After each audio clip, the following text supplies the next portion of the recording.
আপাত দৃষ্টিতে অদ্ভুত মনে হলো কেন আমি এই কলা গাছের পাতা এবং কলা গাছের বাকি অংশ আমি এখানে মাটি চাপা দিচ্ছি, সেটা আপনাদের সাথে আমি শেয়ার করব। তো পুরো ভিডিওটা দেখবেন।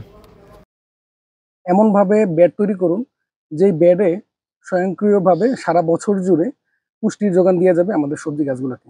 তো ভিউয়ার্স, চলুন আজকে আপনাদেরকে আমি এমন একটি বেড তৈরি করা দেখাচ্ছি যেখানে আমি কোনো খরচ ছাড়া আমার বাগানের যে উচ্ছিষ্ট যে আগাছা বা যেসব ফেলে দেওয়া যেসব বস্তু যেগুলো আমার কোনো কাজে আসে না, সেগুলো দিয়ে আমি এমন একটি বেড তৈরি করবো যেটা দিয়ে আমি পুরো বছর জুড়ে এখান থেকে আমি সবজির জন্য পুষ্টি পেয়ে যাব।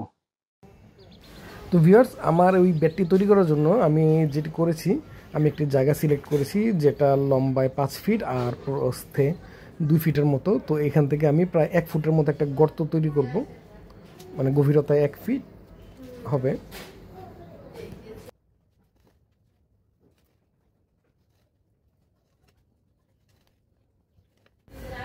আমার গর্ত করা মোটামুটি কমপ্লিট।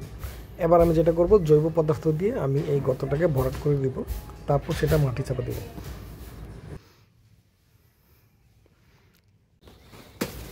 বেডটি তৈরি করার জন্য আমি আমার কিছু কেটে ফেলা কলা গাছের চারা এখানে দিয়ে দিচ্ছি, পাশাপাশি যে কলা গাছের যে পাতা সেগুলো আমি দিয়ে দিব। মানে এখানে আপনার জৈব পদার্থ হিসেবে যা পাওয়া যায় সবই দিতে পারবেন। এবং যেমন কিছুদিন আগে আমার তুলে রাখা আগাছা, আমি আগাছাটাও দিয়ে দিচ্ছি। আগাছাটাও খুব দ্রুত মাটির সাথে মিশে যাবে। আর জমির আগাছা কিন্তু আমরা কিছুদিন পরপরই তুলে ফেলে দিই, তো এই আগাছাগুলো না ফেলে দিয়ে আপনারা কিন্তু এভাবে বেড তৈরি করে নিতে পারেন। ভিউয়ার্স, যে বেডটি দেখতে পাচ্ছেন, আমি এই বেডটা মোটামুটি 1 ফুট গর্ত করেছি এখানে। আর এখানে প্রায় 2 ফুটের মতো, 2 ফুট ব্যাস আর ওদিকে 4 foot, 2 feet by 4 foot, 8 square ফুটের যে গর্তটি, এটার মধ্যে আমি এই সিজনে আমি টমেটো রোপণ করব। আর এই কারণে আমি বেডটি এমনভাবে তৈরি করছি যে আমার বাগানে যে উচ্ছিষ্ট যেসব জিনিসপত্র আছে, যেমন ধরুন আগাছা অথবা কলার যে ফেলে দেওয়া যেসব কলা গাছগুলা, সেগুলো দিয়ে আমি এই বেডের জন্য আমি পুষ্টির যোগান দিব। তো যেটা করেছি আমি, যে এখানে 1 ফুটের গর্ত, আমি একটি 1 ফুট গর্ত করেছি। এখানে অলরেডি আপনারা দেখতে পাচ্ছেন যে আমি এখানে আমার বাগানের যে আগাছা যেসব আমি তুলে ফেলে দিচ্ছি, যেগুলো আমার জন্য ক্ষতিকর, সাধারণত আমার কোনো প্রয়োজন নাই, সেগুলোকে কিন্তু আমি এখানে দিয়ে দিয়েছি। পাশাপাশি আর যেগুলো দিব সেটা হলো কিছু কিছু ছোট ছোট কলা গাছ। যখন একটা বোগের মধ্যে অনেক বেশি কলা গাছ হয়ে যায়, আমরা কিন্তু তখন সেখান থেকে কিছু উপরে ফেলে দিই, অথবা যখন একটা চারা ওঠে সেটাকে কিন্তু আমরা নিচ থেকে একবার কেটে দিই, মানে যেটাকে বলে 1 কাটা বলা হয়। তো সেগুলা কিন্তু আমি নিয়ে নিয়েছি। এগুলা কিন্তু খুবই ভালো পুষ্টি যোগান দেয়, খুব দ্রুত মাটির সাথে মিশে যাবে। আর প্রচুর পরিমাণে এটার মধ্যে জলীয় উপাদান আছে, যার কারণে এটা কিন্তু মাটিতে প্রচুর সময় ধরে কিন্তু যেই সেচের জন্য যে প্রয়োজন পানিটা, সেটাও কিন্তু যোগান দিয়ে যাবে। পাশাপাশি দেখুন, আমি কিছুদিন আগে আমি কলা গাছ কেটেছিলাম, তো সেই কলা গাছের যে উচ্ছিষ্ট অংশগুলো সেগুলোই আমি এখানে রেখে দিয়েছি, সেগুলো আমি এখানে দিয়ে দিব। যেমনটা আমি বলেছিলাম যে আমি কিন্তু 1 টাকাও খরচ করব না। দিন খাওয়া কলার ছিল,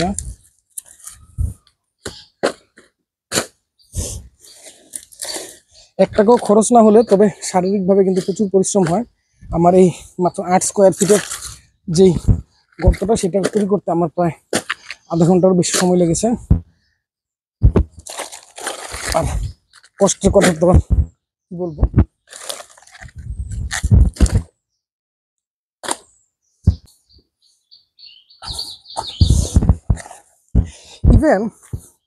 ইভেন আমার যে নতুন কলার থোর এসেছে, সেটা থেকে যে অংশগুলা, মানে যেই আবৃত যে অংশগুলো, সেগুলো পর্যন্ত আমি দিয়ে দিচ্ছি। এগুলোতে কিন্তু প্রচুর পরিমাণে পটাশিয়াম আছে। মানে বাগানের জৈব যা কিছু আছে সব কিছু আমরা এখানে দিয়ে দিতে পারবো। ইভেন আপনি যদি চান যে আপনার বাসার যেই মাছের নাড়ি বুড়ি, ইভেন সেগুলো কিন্তু আপনারা এখানে দিয়ে দিতে পারেন। তো ভিউয়ার্স, আমার এই বেডে জৈব পদার্থ দেওয়া শেষ হয়েছে, আর দিব না। আমি এখানে প্রচুর পরিমাণে আমি কলা গাছের চারা যেগুলো আমি ফেলে দিয়েছিলাম সেগুলো আমি দিয়ে দিয়েছি। পাশাপাশি কিছুদিন আগে যেসব আগাছা আমি তুলে ফেলেছিলাম সেগুলো আমি এখানে ছিটিয়ে দিয়ে দিচ্ছি। এগুলা কিন্তু খুব কয়েকদিনের মধ্যেই পচন শুরু করবে এবং খুব দ্রুত কিন্তু মাটির সাথে মিশে যাবে। আর আমি এখানে মূলত টমেটো গাছ যেটা আমি রোপণ করব, যেটা বলেছিলাম, সেটা আমি আরও 15 দিন আগে রোপণ করব। কারণ এখন আসলে এই সিজনে যেই পরিমাণে বৃষ্টিপাত হয়েছে, অনাকাঙ্ক্ষিত বলা যায়, ইভেন এই মাসেও এত বৃষ্টিপাত তো সাধারণত হয় না, হয়েছে, যার কারণে কিন্তু টমেটো আমি এখনো রোপণ করিনি, কারণ এতে নষ্ট হয়ে যাওয়ার খুব বেশি চান্স ছিল বা আমার খরচ বেশি হতো, মানে ছত্রাকনাশকের পেছনে। তো আমি এটা 15 দিন পরে এখানে আমি টমেটো রোপণ করবো এই বেডটাতে। আর এখন যেটা করবো, আমি মাটি দিয়ে এটা ঢেকে দিব, ঢেকে দিয়ে আমি 15 দিন পর্যন্ত অপেক্ষা করবো, যে এটা আস্তে আস্তে মাটির সাথে মিশতে থাকবে, এবং একেবারে কিন্তু মিশে যাবে না, আস্তে আস্তে ধীরে ধীরে মিশতে থাকবে। এবং আমার এই পুরো টমেটোর সিজন তো দিবেই, পরবর্তীতে টমেটো তোলার পরে এখানে যদি আমি অন্য কিছু রোপণ করতে যাই, সেক্ষেত্রেও কিন্তু প্রচুর পরিমাণে পুষ্টি আমি এখানে অলরেডি মাটিতে পেয়ে যাব। এবং আমার কিন্তু এখানে 1 টাকাও খরচ হয়নি। আর কৃষিকাজ করতে গেলে যে কম খরচে আমরা কিভাবে করতে পারবো, এটা কিন্তু খুব গুরুত্বপূর্ণ, কারণ কম খরচে যদি আমরা করতে পারি, সেখান থেকে আমরা রিটার্ন বলুন বা আমরা লাভ বলুন বা আমরা বেশি ফলন বলুন, আমরা সেটা পেতে পারবো। তো আর এখানে সম্পূর্ণ কিন্তু সবকিছু আপনারা দেখেছেন যে জৈব পদার্থ, আমি এখানে আর কোনো কিছু মিক্স করব না। তো পুরোপুরি অর্গানিক একটা উপাদান। তো এভাবে আপনারাও চাইলে আপনাদের বেড তৈরি করে নিতে পারেন, সবজির বেড। ইভেন এটাতে কিন্তু আপনারা শাকও করতে পারেন, যে কোনো ধরনের সবজি আপনারা করতে পারেন। আর সারা বছর জুড়েই এখান থেকে কিন্তু পুষ্টি পাবেন। ইভেন অনেক সময় আপনারা চাইলে ছোটোখাটো ডালপালাও কিন্তু এখানে দিয়ে দিতে পারেন, সেগুলো কিন্তু আরও অনেক বেশি সময় নিয়ে সেগুলো মাটির সাথে মিশবে, কম্পোস্ট হয়ে যাবে। তো ভিউয়ার্স, আমি ভিডিও লম্বা করছি না, আপনারা চাইলে এখনই কিন্তু এই ধরনের বেড করে আপনারা এখানে সবজি রোপণ করতে পারেন। আর আরেকটা জিনিস অবশ্যই বলে রাখি শেষে, সেটা হলো আপনারা কিন্তু এটা বেডটা তৈরি করে সাথে সাথেই কিন্তু গাছ রোপণ করে দিবেন না, কারণ এগুলো কিন্তু আস্তে আস্তে মিশবে। যেহেতু আমি কলা গাছ দিয়েছি, কয়েকদিনের মধ্যে এগুলো কিন্তু আরেকটু চেপে যাবে, তখন কিন্তু মাটির নিচে গ্যাস একটা হওয়ার চান্স থাকবে। তো সেই সময় কিন্তু গাছ ওই গ্যাসে মারা যেতে পারে, যার কারণে অ্যাটলিস্ট 15 দিন পরে আপনারা রোপণ করবেন। আর রোপণ করার আগে আরেকবার মাটিটাকে একটু খোঁচাখুচি করে দিবেন, তাহলে যদি গ্যাস ভিতরে জমে থাকে সেটা কিন্তু বের হয়ে যাবে। তো সবাই ভালো থাকবেন, ভিডিও ভালো লাগে অবশ্যই চ্যানেলে সাবস্ক্রাইব করবেন আর ভিডিওতে লাইক করবেন। ধন্যবাদ।